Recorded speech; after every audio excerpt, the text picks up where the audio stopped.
Alors bonjour à toutes et à tous, bienvenue sur dailyfx.fr. Désolé pour ce laisser retard, mais vous étiez accompagné de l'avertissement légal, l'avertissement sur les risques, il est important de le lire.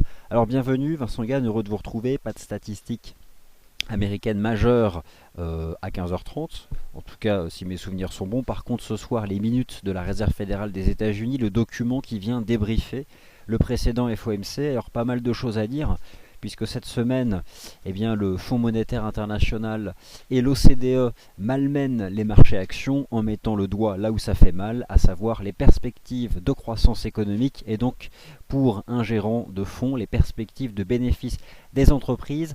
Les marchés actions sont vendus en Europe depuis la fin du mois de juin dernier et finalement nous sommes dans une tendance baissière depuis la fin du mois de juin en Europe. Qu'en sera-t-il des marchés actions américains? C'est un certain nombre de choses auxquelles nous avions essayé de répondre.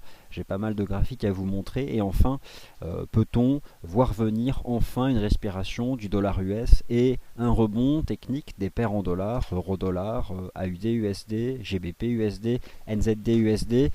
Nous tenterons de répondre enfin à ces questions, sachant que la réponse aura lieu ce soir entre 19h et 21h. 19h pourquoi? Car je pense qu'à partir de 19h, la volatilité va monter d'un cran sur le marché.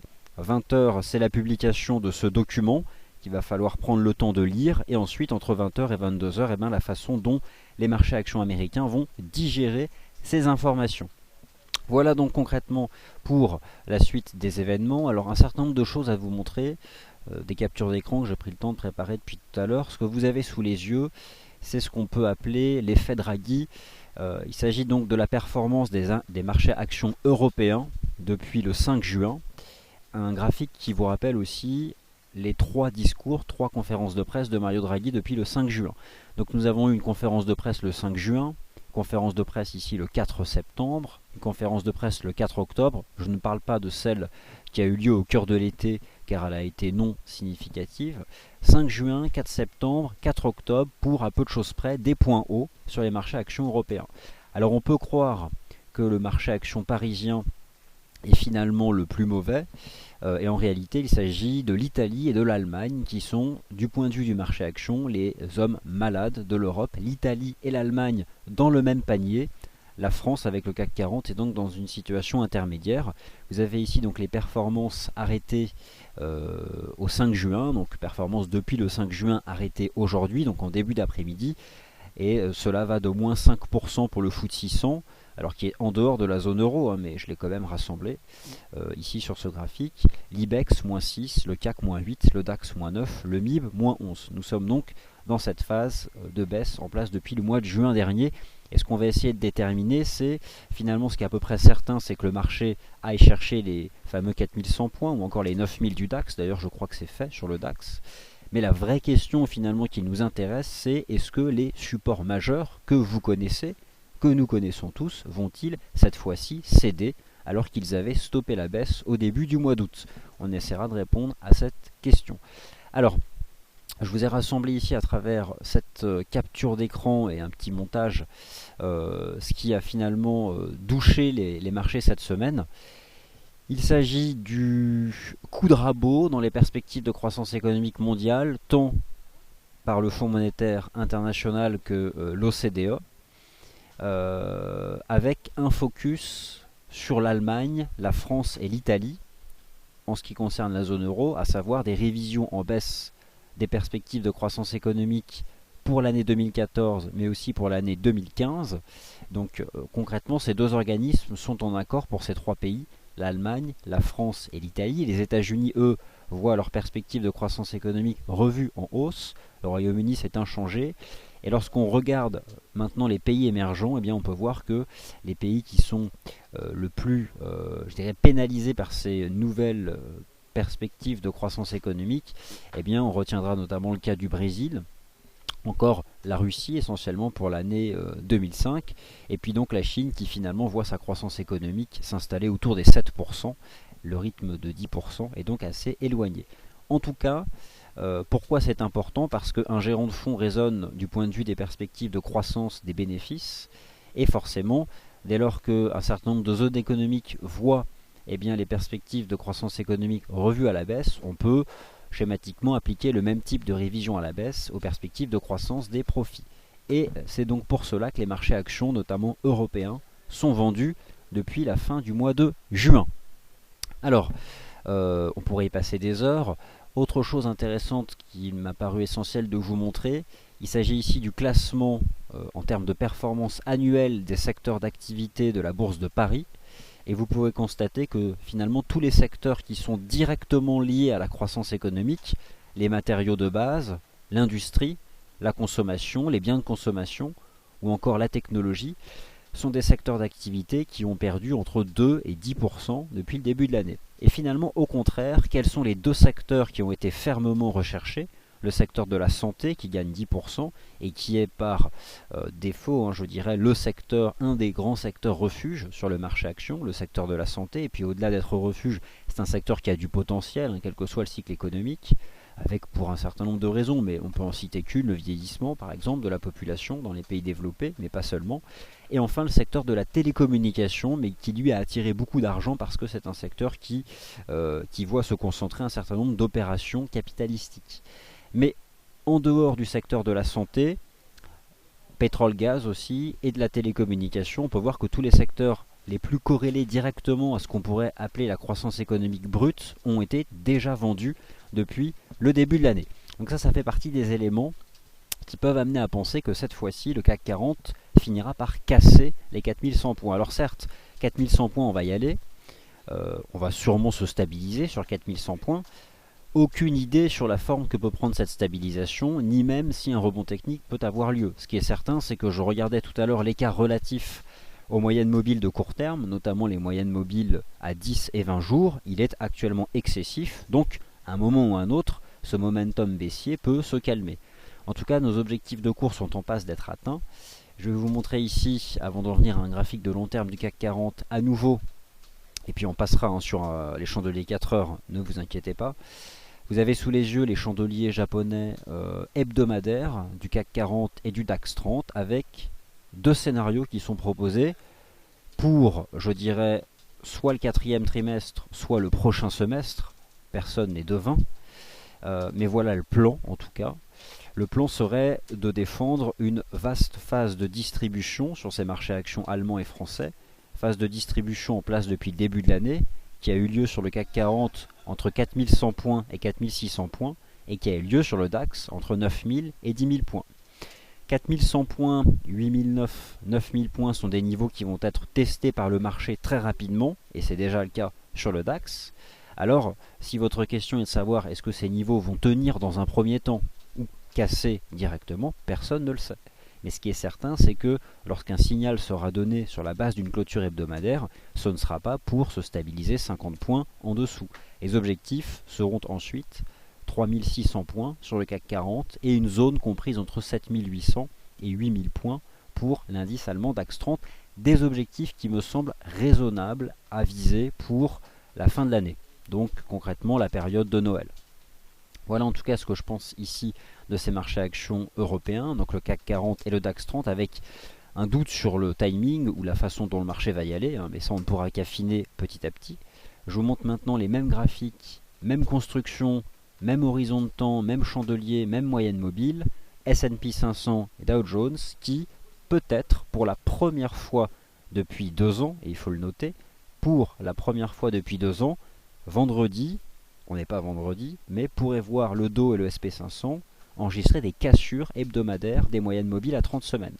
Alors ce n'est pas fait, mais en tout cas ça sent pas bon.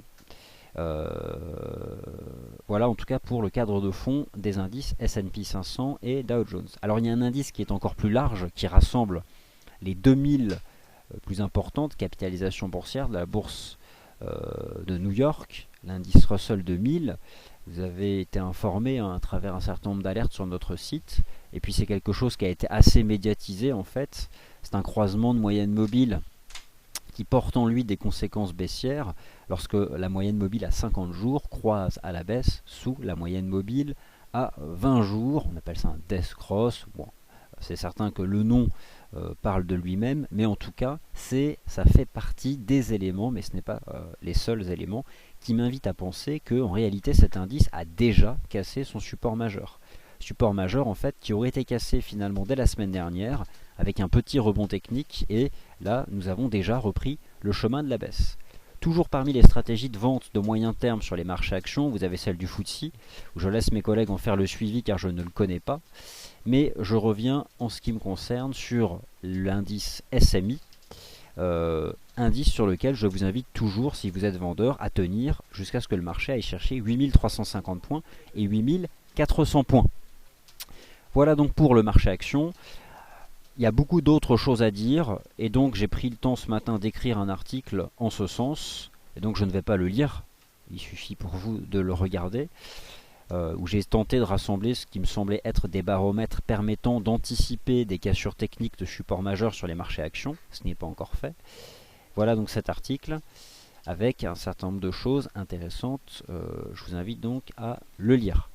Malgré tout, je vais quand même vous montrer quelque chose de dynamique. Vous avez sous les yeux les volatilités implicites des indices Dow Jones, Nasdaq 100 et S&P 500, pour vous montrer que ces indices de volatilité implicite suivent le même chemin depuis le début du mois de septembre, avec des niveaux qui sont en train ici d'être cassés par rapport au niveau précédemment atteint. Alors, on reste encore tout à fait dans les cordes, mais on a quand même une dynamique qui porte en elle davantage de baisse pour le marché action US, je dirais au 4e trimestre, car finalement ce 4e trimestre a commencé.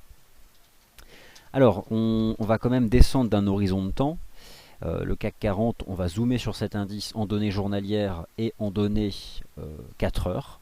Et ensuite, on parlera des paires majeures, euro-dollar, GBP-USD, AUD-USD, NZD-USD et USD-Yen, pour voir et tenter de répondre à la question qui est: avons-nous accumulé sur certaines ou distribué sur d'autres?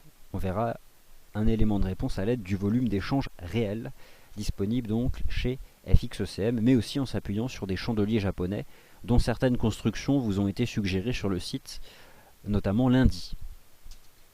Alors, le CAC 40 à plus court terme. Je pense que désormais, pour tout analyste, viser 4100 points, c'est facile. C'est facile, sauf qu'il s'agissait de notre objectif depuis les 4500 points. Mais maintenant, disons que tout le monde en parle, de ces 4100 points. À ce niveau-là, c'est facile, puisqu'il s'agit simplement des points bas ici du 8 août 2014.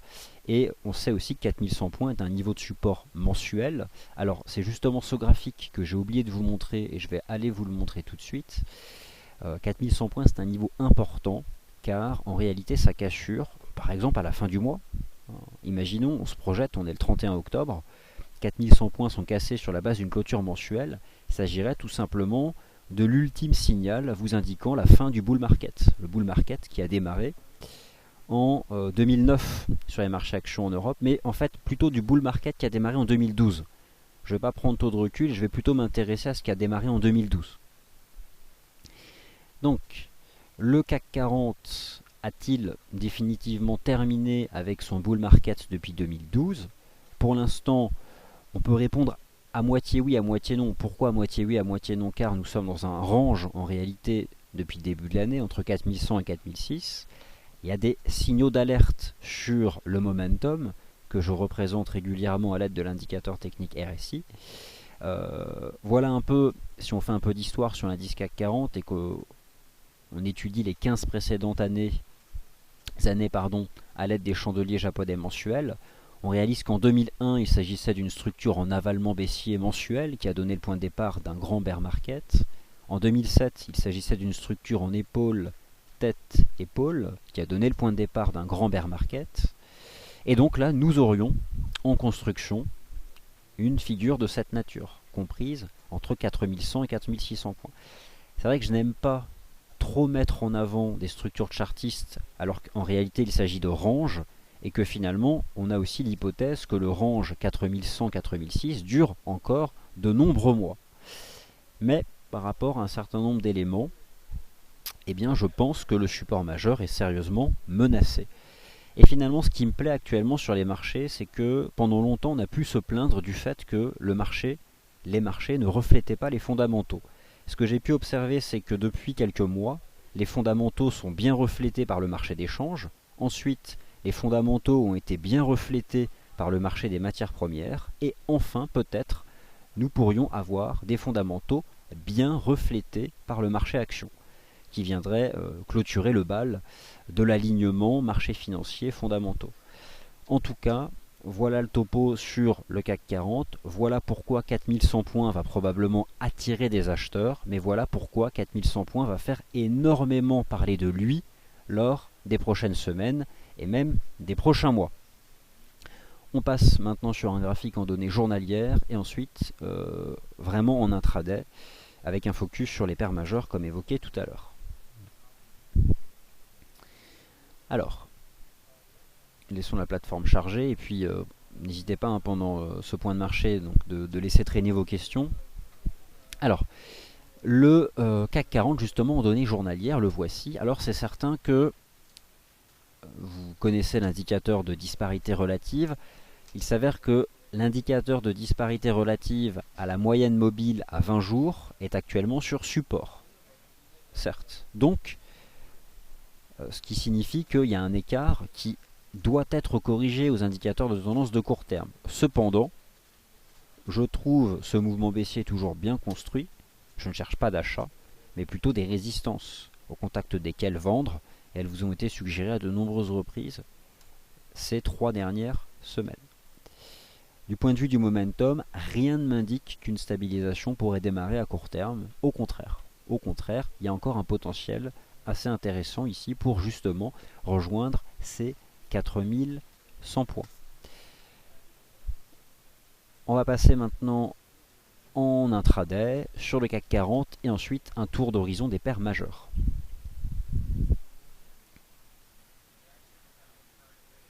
Alors, le CAC 40 en intraday, toujours ce graphique en données 4 heures. Qu'est-ce que simplement vous dit le marché? C'est que 4170 points est un niveau de support. Mais finalement, le marché ne vous dit que ça. Et pour autant, faisant davantage confiance à cette dynamique de baisse depuis les 4500 points, mon biais serait que nous allons avoir quelque chose de similaire à ce qu'on avait eu ici. On va faire un marché peut-être latéral avant de les casser, avant de casser support. C'est ce qu'à chaque fois, c'est ce qu'a fait le CAC 40. Il avait fait 2 flags au-dessus des 4340 points, il a cassé. Il a fait un flag au-dessus des 4230, il a cassé. Là, il refait un petit flat et puis ça cassera. Voilà donc pour l'indice CAC 40. Et maintenant, peut-être pour vous, traders Forex, quelque chose qui vous intéresse. Sommes-nous à l'aube d'une accélération haussière des paires en dollars majeurs? L'idée c'est quoi? On constate qu'un certain nombre de paires en dollars tentent d'établir des creux depuis vendredi dernier.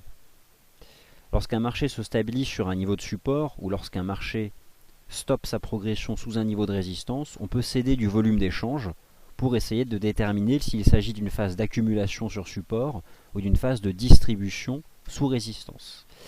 Il s'avère que l'étude du volume d'échange réel tend à défendre sur l'euro-dollar une phase d'accumulation au-dessus des 1,25, 1,25,70. Je pourrais dire quelque chose de similaire sur le câble mais avec un peu moins de conviction, la UD-USD encore, ou encore peut-être à court terme le NZD-USD.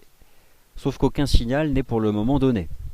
Et, en étant factuel, vous avez sous les yeux un euro-dollar qui teste en réalité une résistance.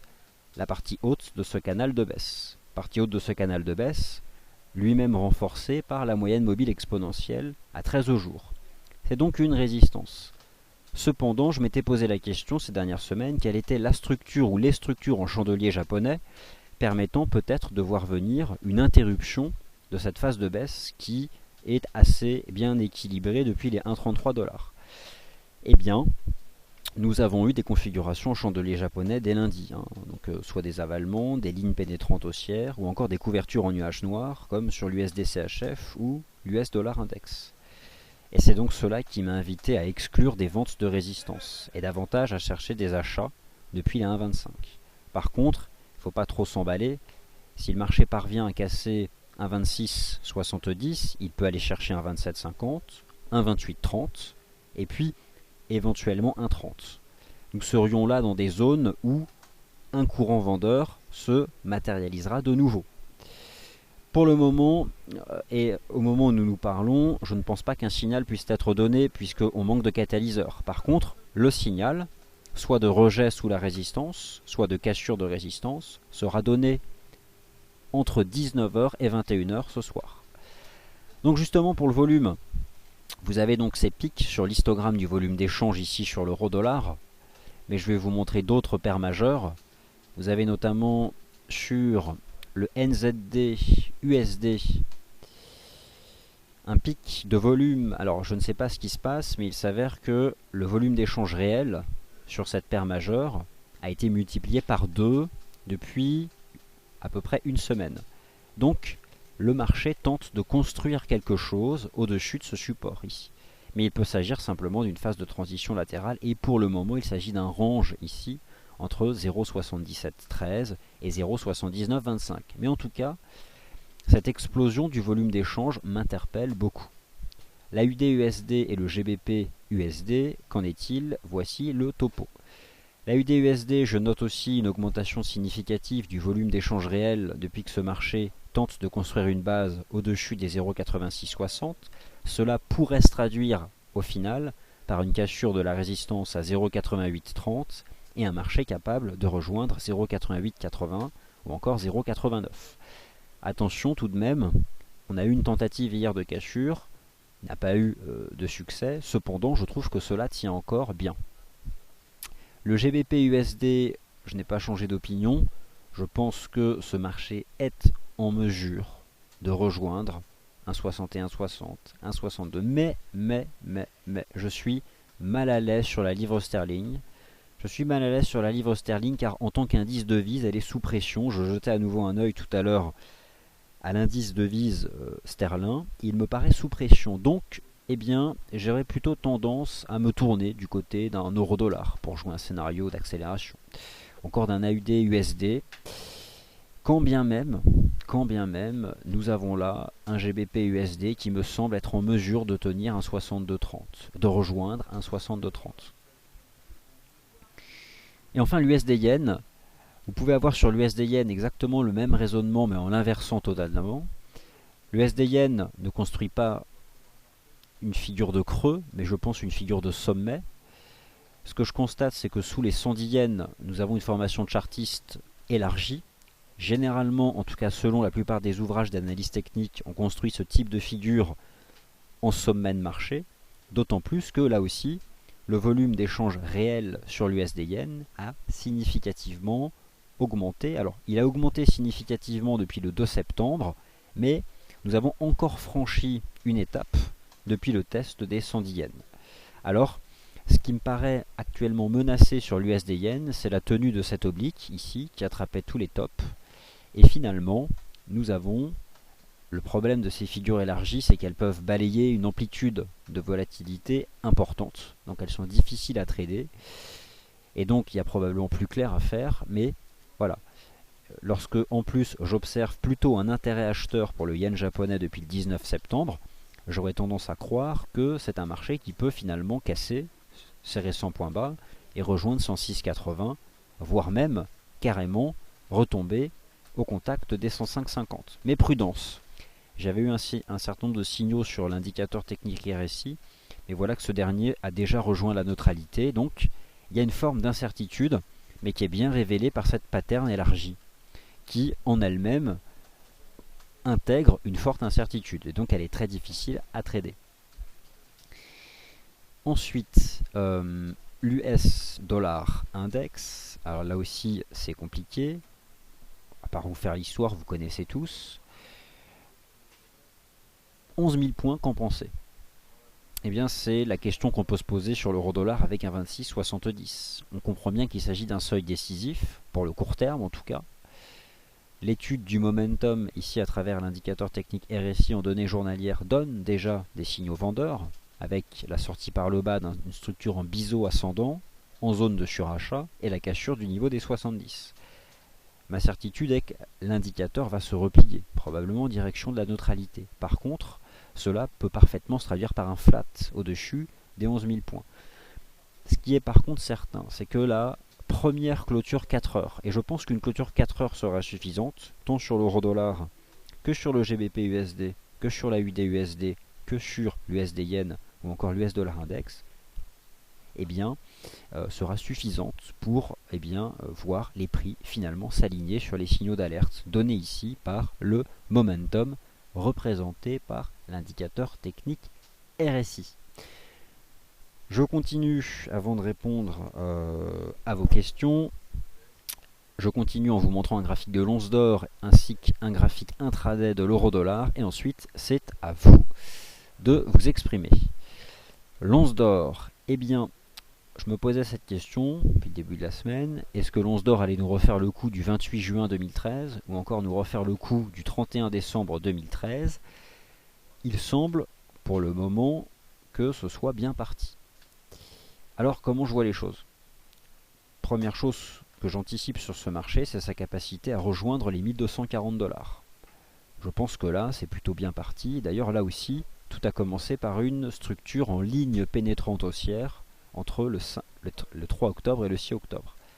J'ai un pré-signal de cassure haussière sur l'indicateur technique RSI qui m'invite à viser 1240. Quant à défendre la capacité de l'once d'or à accélérer davantage, tout se jouera en fonction des 1240 $. Donc, on ira probablement chercher ce niveau.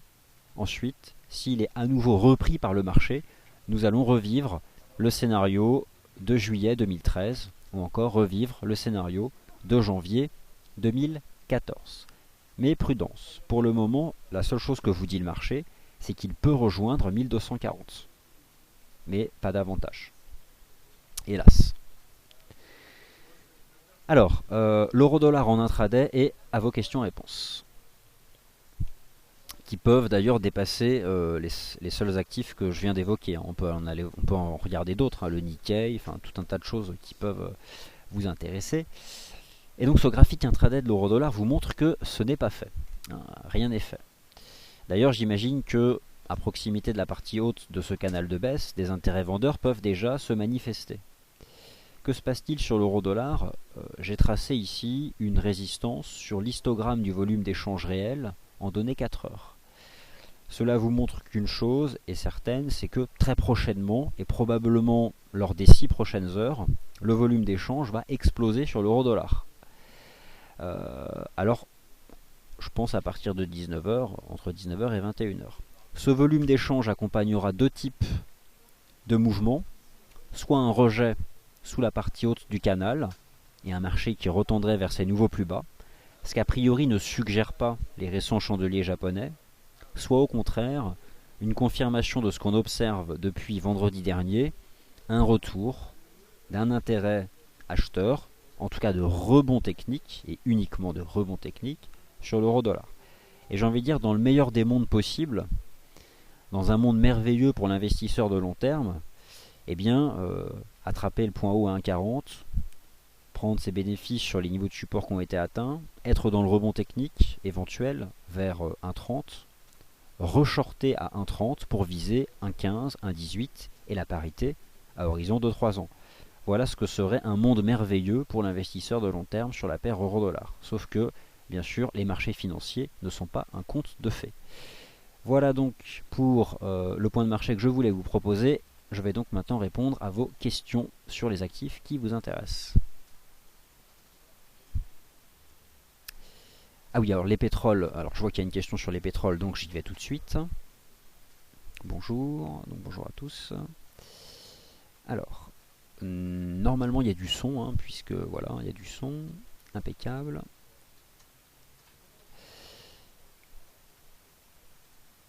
Alors revoir 0,94 sur l'AUD-USD me semble impossible. Il y a des nouveautés qui se sont produites. Je vais vous montrer ici. Par contre, avoir un rebond technique qui soit un peu plus puissant, je pense que c'est de l'ordre du possible. Alors on va aller regarder. Ensuite, on étudiera les cas du pétrole. Exactement, view pour le Death Cross, c'est 50 et 200. Alors, l'USD Yen, le dollar, alors le NZD c'est la monnaie de la Nouvelle-Zélande et non pas de l'Australie. USD Yen, on va aller le regarder. Allez, c'est parti, vous m'avez donné plein d'actifs, donc on va aller regarder tout ça. Les pétroles. Alors, les pétroles sont à l'image d'un certain nombre de matières premières directement liées aux perspectives de demande et de consommation de matières premières à l'échelle mondiale. Finalement, ce n'est pas le FMI ou l'OCDE qui a tiré la sonnette d'alarme, mais dès cet été, dès la fin du mois de septembre, l'OPEP, l'Organisation mondiale des pays exportateurs de pétrole, non, pas mondiale, l'Organisation des pays exportateurs de pétrole au Moyen-Orient, tirait la sonnette d'alarme en disant attention, nous révisons à la baisse nos perspectives de demande de pétrole. Alors on ne va pas rentrer dans le débat, mais il s'avère que du côté de l'offre de pétrole, les choses sont plutôt positives en termes de perspectives, et cela donc a finalement entraîné la cassure des niveaux de support sur ce marché du pétrole. Vous avez ici les cours du Brent et du WTI, et donc en effet, je pense que le Brent va se replier en direction des 88 $ à court terme, et le WTI en direction des 85,60, qui correspondent donc à ces niveaux de support, ici, horizontaux. Ensuite, alors, l'USD-Yen, alors sur le plan graphique, je ne vois pas de biseau. Alors, je n'en vois pas. Ça doit dépendre un peu peut-être de quel horizon de temps nous parlons. Mais là, je n'en vois pas de particulier. Ensuite, alors Jérôme, il y a malheureusement des limites à l'analyse technique et elle ne permet pas de déterminer le délai d'un mouvement. C'est-à-dire qu'il est impossible de dire en utilisant l'analyse technique, l'euro-dollar sera à tel niveau, tel jour. Malheureusement, ce n'est pas possible. Alors, on peut s'aider d'un momentum de marché pour anticiper un peu la vitesse. Certains encore travaillent l'axe du temps, alors en appliquant des ratios sur l'axe du temps, ou il y a des cycles aussi de marché qui sont connus, mais c'est toujours c'est impossible de dire telle date, tel actif sera à tel niveau. C'est pas possible, malheureusement. Mais on peut avoir un ordre d'idées. Alors je vais vous montrer comment est-ce qu'on peut avoir un ordre d'idées. C'était par exemple ce que me permettait Ishimoku. Alors j'utilise pas beaucoup Ishimoku, mais il s'avère que dès le mois de septembre, j'avais regardé à quelle date passait ce qu'on appelle un twist ici, sur l'Eurostoxx 50 en données journalières. Ce qui m'invitait à dire que ce marché pouvait donner un signal de vente la première semaine d'octobre. Alors c'est ce qui s'est passé, sauf que vous voyez en fait qu'on ne l'a pas attendu pour casser. Donc en fait on peut pas apprécier, on peut pas donner un délai. On peut faire des prévisions, on a des résultats, mais ce sera toujours flou. Donc finalement, ce qui compte, c'est davantage le money management et le timing d'ouverture d'une position que de déterminer quel jour votre objectif sera atteint.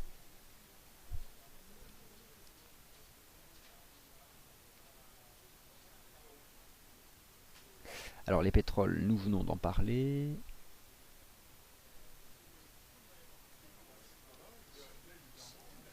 Alors je ne vois pas de biseau descendant sur l'USD-Yen.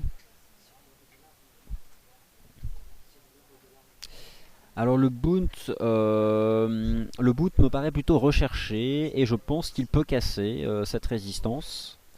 Je vous ai posté d'ailleurs dans mon article de ce matin les baromètres du risque ont viré au rouge vif pour les actions. Un graphique du contrat continu du Bund qui en réalité fait de nouveaux plus hauts. Et puis ici je vous ai mis donc un graphique du Yen Index avec toujours ce marteau du 19 septembre qui permettait d'envisager une phase d'appréciation du yen japonais, phase d'appréciation qui n'a pas été gênée par la Banque centrale du Japon donc en début de semaine. Donc ça fait partie des choses qui m'intéressent.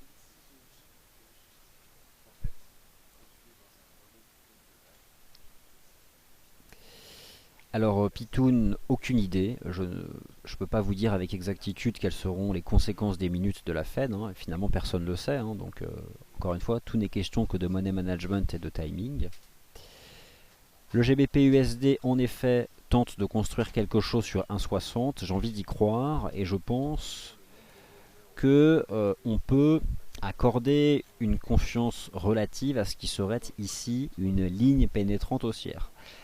Mais je suis gêné par la tendance générale de la livre sterling. Cependant, je pense comme vous que le GBP USD peut encore rebondir à court terme. Mais je suis gêné sur cette paire en dollars.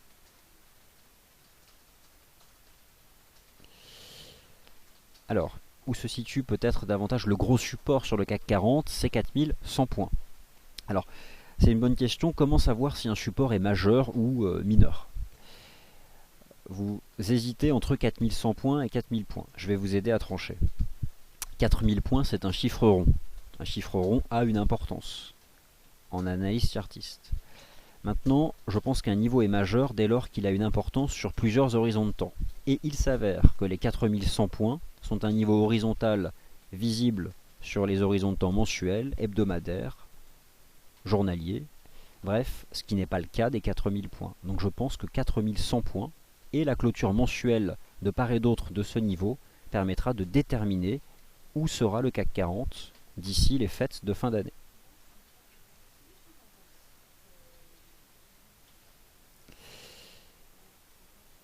Alors, tout est possible, j'ai envie de vous dire, visiteur, sur le gold, je ne peux pas vous dire où sera le gold après le FOMC. Alors les indices US, de toute façon, ils font leur machine à laver. C'est certains qui sont plus compliqués parce qu'au fond, ils sont quand même beaucoup plus résilients. Mais finalement, ils suivent la même dynamique depuis le 19 septembre.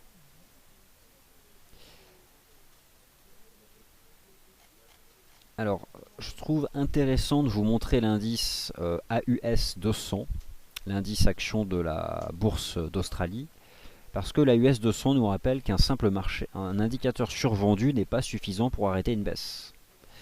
Et les actions australiennes sont survendues depuis le 17 septembre, elles ont cependant perdu 200 points de plus. Et d'ailleurs, l'indice AUS 200 a été des premiers indices, un des premiers marchés actions mondiaux à donner dès le mois de septembre des signaux de vente de moyen terme.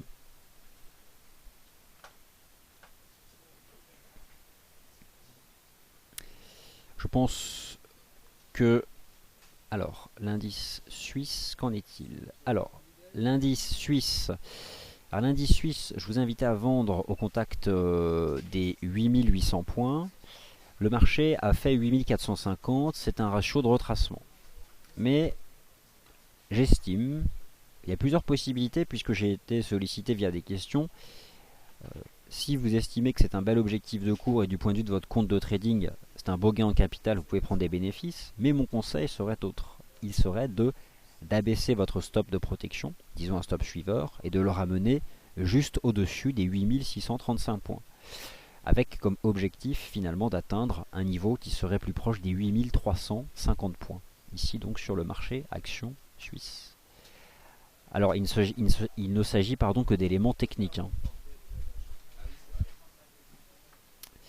Alors oui, Eurocad. Alors, CAD CHF Eurocad, je vais revenir dessus, ça me paraît important. Le CAD CHF, je pense m'être fait piéger par le marché en ayant cru qu'on donnait ici un signal d'achat. Ça ne tient pas, ça réintègre.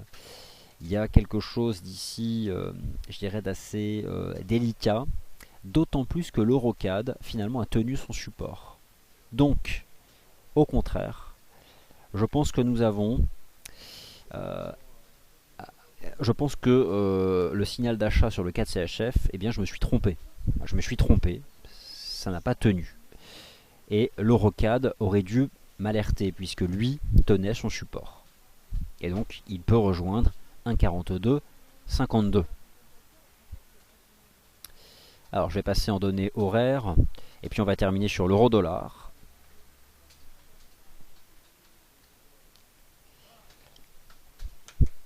Où c'est encore le statu quo. Alors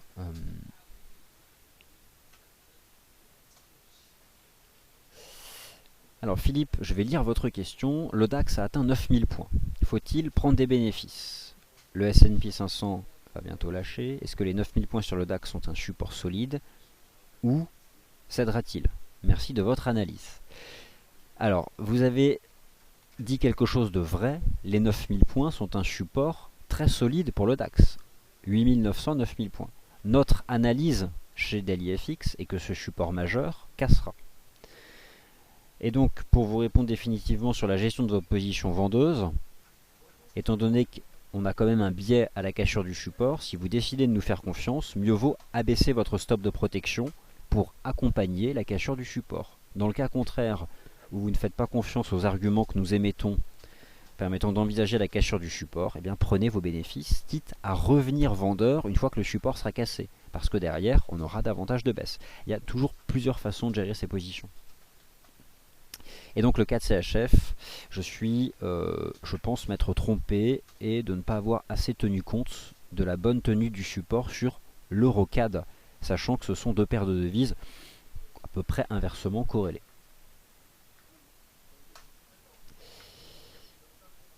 Alors, ce soir les minutes de la Fed, demain la Banque d'Angleterre, beaucoup d'événements donc, et beaucoup de réponses qui ne tarderont pas à arriver, en tout cas lors des toutes prochaines heures. Je vous remercie d'avoir assisté à ce point de marché et je vous retrouve donc demain pour l'émission Wall Street Insider. Merci à tous.